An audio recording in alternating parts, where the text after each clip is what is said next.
시청자 여러분 안녕하십니까? 오늘은 하늘이 알고 땅이 알면 사람도 알아야 된다는 주제로 고 윤병진 일병이 살신성인의 의사자가 되어 기념동상이 건립되기까지 긴박하였던 상황을 되돌아보겠습니다. 먼저 백두산부대 신병교육대의 고 윤병진 일병 살신성인 기념동상을 살펴보겠습니다. 전면, 뒷면, 좌우, 옆면 사진입니다. 주위의 아름다운 산과 절묘한 조화를 이루고 있군요. 1991년 7월 4일 오전 8시 40분경입니다. 서울에서 양구로 향하던 시외버스 강원 5화 1107호가 수심이 15m 정도인 경기도 양평군 양수리 인근 남한강에 추락하는 사고가 발생하였습니다. 버스에 탑승하고 있던 7명의 승객이 모두 탈출하는 데 성공하였는데, 그런데 의아한 일이 발생하였습니다. 그 버스 안에서 병사 한 명이 숨진 채로 발견되었기 때문입니다. 현장의 경찰과 신고를 받고 출동한 군 한 명은 숨진 병사가 탈출하지 못하고 익사한 것으로 판단하였습니다. 생존자들은 가까운 의원으로 이송되고 익사한 병사의 신병은 사고 현장에 그대로 둔 상태였으며 익사로 처리되는 순서를 밟고 있었습니다. 현지를 지원하는 기무부대에서도 경찰과 헌병이 판단하는 익사사고 보고 정도로 마무리하고 후속 동정보고나 차질 없이 하면 그들의 임무를 다하는 사건이었습니다. 그런데 백두산 부대를 지원하는 기무부대 활동관이 아주 짧은 동정보고를 하였습니다. 양수리에서 버스가 추락하여 탑승자 전원이 탈출하였는데 병사 한 명이 익사한 채 발견되었고, 서울의 어느 신문사에서 병사의 신원을 확인해 달라고 요청을 하여 확인해 보니 신병교육대를 졸업한 병사였다는 팩스 보고였습니다. 종합상황실의 담당자가 단순한 동정 정도의 구두 보고와 함께 팩스를 나의 책상 위에 올려놓고 돌아간 뒤였습니다. 순간적으로 번쩍 영감이 떠올랐습니다. 나의 영감은 대단히 예민한 사건을 접근하는 단서로 빛을 발한 적이 여러 번 있었습니다. 예를 들자면 소대장 길들이기, 하사관의 애환, 군 요직에서 육사 출신 장교 배제 불가, 군 부재자 투표 부정 근절, 논산훈련소 병무비리 방지를 위한 특단의 대책, 김대중 낙선 쿠데타 저지를 비롯한 현대사에 큰 획을 그은 매우 중요한 보고서로 이어져서 대한민국의 오늘에 있기까지 매우 훌륭한 역할을 하였다고 자부합니다. 그러나 하늘이 알고 땅이 알지만 사람은 모르는 혁혁한 공로였습니다. 스스로 자기 자랑을 하는 것 같지만 이제는 말할 수 있는 사건이고 말할 수 있는 시간이 되었습니다. 우선 현지 기무부대에 연락하여 익사체로 발견할 당시의 상황을 사진으로 보듯이 구두로 설명을 먼저 듣고 보고서로 작성하여 보고를 받는데, 익사자가 옷을 벗었는지 또는 입은 채로인지, 그리고 옷이 찢어져 있는지 깨끗하게 벗겨져 있는지에 중점을 두고 파악할 것. 그리고 조장은 현지 부대에 전화하여 익사한 병사의 신병과 동정에 대해 철저하게 구두로 보고를 받고 보고서로 보고하도록 지시하라고 각자에게 임무를 하달하였습니다. 대한민국은 물론이고 세계 최고라고 자부하는 종합상황실 요원들의 발걸음과 전화하는 소리가 천장과 복도에 울려 퍼졌습니다. 사무실 출입문에는 개원 이외 출입 금지라고 붙여놓고 점심도 그런 채 퍼즐을 맞추어 나가기 시작하였습니다. 군사정보과 베테랑인 김선배에게 자문을 구하는 일도 잊지 않았습니다. 나는 실장님에게 슬리퍼를 신은 채로 들어가 단순한 익사로 처리될 사건인데 여러 정황을 고려했을 때 반드시 어떤 사연이 있는 것 같고 철저하게 파악하여 중보로 발전시키겠다고 구두 보고하였습니다. 익사자는 윤병진 이병인데 백두산 부대 신병교육대를 4등으로 수료하고 6박 7일의 포상 휴가를 받아 부산의 자가로 가서 휴가를 보내고 복귀하는 중이었습니다. 부산 공고를 졸업하고 부산에 부모님이 살고 계셨고 귀대 시간에 쫓기지 않으려고 일찍 서둘러 동서울에서 양구로 가는 버스를 탔던 것으로 보입니다. 현지 기무부대에서는 업무 지시를 받고 다시 살펴보니 예사롭지 않은 사고라는 판단이 들었고, 특히 86세의 할아버지와 그분의 딸이 임신 8개월의 상태로 탈출에 성공하였는데 가장 젊고 힘이 넘치는 병사가 익사했다는 것이 석연치 않아 보인다고 하였습니다. 그래서 생존자의 증언이 필요한데 특히 노인과 임산부를 비롯한 약자들이 탈출에 성공할 때 누군가의 도움을 받았는지 알아보고 또 익사자의 신체에 타박상이나 부딪혀서 발생하는 상흔이 있는지 군의관을 통하여 파악하라고 추가 지침을 하달하였습니다. 생존자들은 사고의 트라우마가 남아있어 당장 면담이 어렵고 어느 정도 시간이 지난 다음에 증언을 받겠다는 보고와 함께 군의관이 익사자를 육안으로 확인한 결과 상흔은 전혀 발견되지 않았다고 하였습니다. 베테랑 김 선배는 역시 베테랑다운 의견을 냈습니다. 양평경찰서 사건 사고 담당 베테랑 형사에게 사고와 관련된 의견을 물어보면 줄거리가 잡힐 것이라고 하였습니다. 양평 기무부대 운용과장에게 전화하여 직접 형사와 함께 사고 현장을 살펴보라고 특별 당부를 하고 기다렸는데 익산 병사가 승객을 구출하다가 탈진하여 버스 안으로 밀려 들어오는 수압을 이기지 못하고 질식사한 것으로 보인다는 베테랑 형사의 의견을 보고해 주었습니다. 그래서 더욱 중요한 것은 생존자들의 진술이었습니다. 그런데 생존자들이 용산에 있는 중앙대학교 병원으로 이송되었습니다.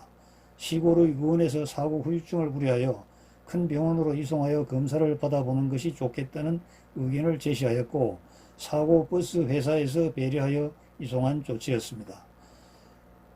운용과장은 용산의 중앙대학교 병원으로 와서 생존자들 면담을 하였는데 86세 할아버지는 누군가 뒤에서 밀지 않았으면 수압을 뚫고 나오기 어려웠을 것이고 실제로 뒤에서 밀어주는 느낌을 강하게 받았다고 증언하였으며 할아버지의 딸인 임신 8개월의 임산부도 누군가 뒤에서 강하게 밀어주었으며 아마도 숨진 병사가 아닌가 하는 생각이 든다고 하였습니다. 이제 퍼즐이 맞추어졌습니다. 급히 돌아가는 나의 펜 소리와 타이핑 소리가 이른 저녁의 공기를 갈랐습니다.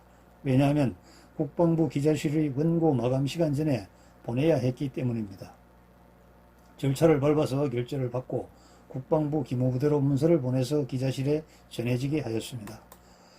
이 당시는 김영삼 대통령이 취임하여 소위 등산화들이 북정을 장악하고 전투화를 망신주는 것이 민주화인 양 했던 시기였습니다. 고바우 영감 김성환의 만화에 등장할 정도이니 등산화의 위세는 엄청났습니다. 서울의 사대문 안에 군복을 입고 다니지 못한다는 지시가 내려왔고 휴가 때가 되면 병사들이 미리 엄마에게 연락하여 사복을 보내달라고 하여 입고 나왔을 정도이니 정말 정신이 나간 짓들을 하고 있었습니다. 그것도 국군을 통수하는 권한을 가졌다는 대통령의 지근거리에 있는 사람들의 입에서 나온 지시였으니 국군 장병들의 모멸감은 말만 안 할 뿐이지 상당하였습니다. 나중에 예산 군수를 지낸 최승우 장군은 이놈들 어디 한번 해보자는 심산으로 프라자 호텔 커피숍에 일부러 군복을 입고 서너 시간 앉아 있다가 돌아오기도 했다고 합니다. 자정무렵이 되자 가판이 나왔는데 거의 모든 신문에서 일면 특종기사로 실렸음을 확인하게 되었습니다. 고 윤병진 일병의 살신 성인이라는 제목으로 내가 작성한 보고서의 원문이 그대로 기사화되었다는 것을 확인할 수 있었습니다.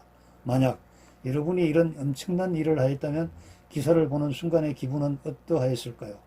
민주화 세력이라는 등산화가 국정의 중심으로 등장하면서 군인들을 깔보고 함부로 대하여 부글부글 끓었던 상황에서 너희들이 그토록 깔보는 대상이었던 군대의 이등병이 물에 빠진 민간인을 구하고 자신은 탈진해서 사망한 살신성인의 거룩함을 보면서 너희들은 국가와 국민을 위해 무엇을 하였으며 앞으로 어떻게 할 것인지 깊이 생각해 보라는 메시지를 담은 기사가 저 망나니 등산화들에게 어떻게 받아들여졌을까 심히 궁금하기도 하였습니다. 아침이 되자 배달되는 조간신문마다 메인 기사로 다루어졌고 많은 독자들의 칭찬 전화를 받았습니다. 물론 이런 사건이 어떤 경로와 과정을 거쳐서 기사로 생산되는지 알고 있는 사람들로부터 받은 격려였습니다. 이런 상황에 대비하여 밤새 중보를 작성하여 사령관님에게 보고하였고 사령관은 날이 밝자 말자 BH로 들어가 대면 보고를 하였습니다. 대통령도 의사자의 살신성인의 깊은 감명을 받으셨다고 하였습니다.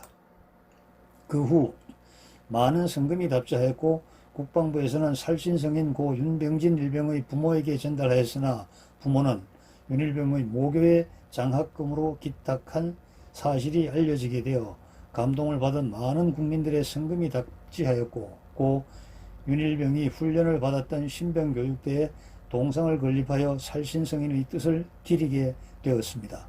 신병교육대 훈련들이 사격한 탄피를 녹이고 어떤 소대장은 몇 달 모은 봉급을 기탁하기도 하였습니다.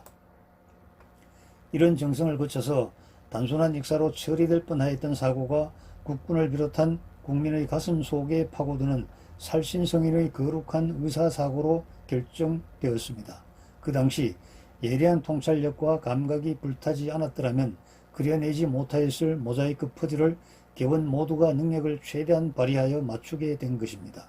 지금은 모두의 뇌리에서 망각된 30년 전의 사건이지만 강원 운수에서는 매년 기사 교육용 사고로 활용되고 있다고 하였습니다.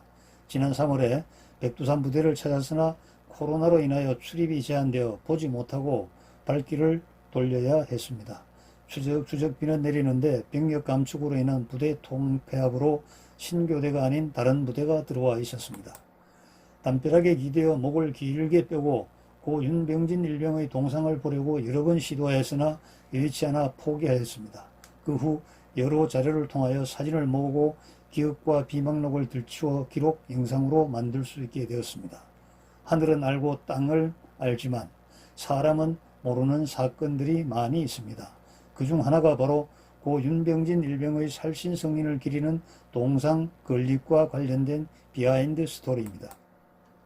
국방부 예산 지원으로 호국공원으로 관리되고 있어 더욱 뿌듯하였죠. 마땅히 해야 할 일을 해놓고 자랑하려는 것이 아닙니다. 경복궁을 거닐 때 아름다운 건축설에 감탄하지만 누가 저 궁전을 지었는지 아무도 모릅니다. 관심도 없습니다.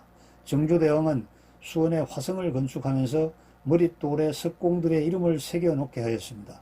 석공들은 하층민들이었기 때문에 번듯한 성명삼자가 없었죠. 그렇지만 막둥이 개똥이와 같은 자기 이름을 자랑스럽게 새겼습니다. 자기 이름을 자랑스럽게 생각한 적은 그때가 처음이었을 것입니다. 자기를 알아주는 군왕에 대한 무한한 충성과 흠모의 마음을 담아 정으로 쪼아서 기록하였을 것입니다. 국민의 노고를 알아주는 대통령에게 국민은 마음으로 보답을 합니다. 앤드류 공군 기지, 캄캄한 새벽. 70년 전에 극동의 코리아에서 죽은 미군들의 유해가 송환되는 시각에 미국 대통령이 나와서 거수 경례를 올린다. 당신의 희생 덕분에 미국이 건재하며 세계의 평화를 지킬 수 있었노라면서. 여러분, 너무나 부럽습니다. 우리도 저런 대통령을 볼 날이 있겠죠. 하늘이 알고 땅이 아는 것은 사람도 알아야 하기에 이런 기록물을 남기게 되었습니다. 살신성인의 군인정신이 통일의 기백으로 이어지길 바라면서 다시 한번 살신성인 고 윤병진 일병의 동상을 보시기 바랍니다. 전면사진, 뒷면사진, 좌우 옆면사진입니다. 여러분 감사드리며 여러분의 하시는 일에 늘 행운이 깃들길 바라고 여러분들의 가정과 여러분 개인이 한 걸음 한 걸음 옮기는 발길마다 하늘의 축복이 임하시기를 진심으로 감사를 드립니다. 감사합니다.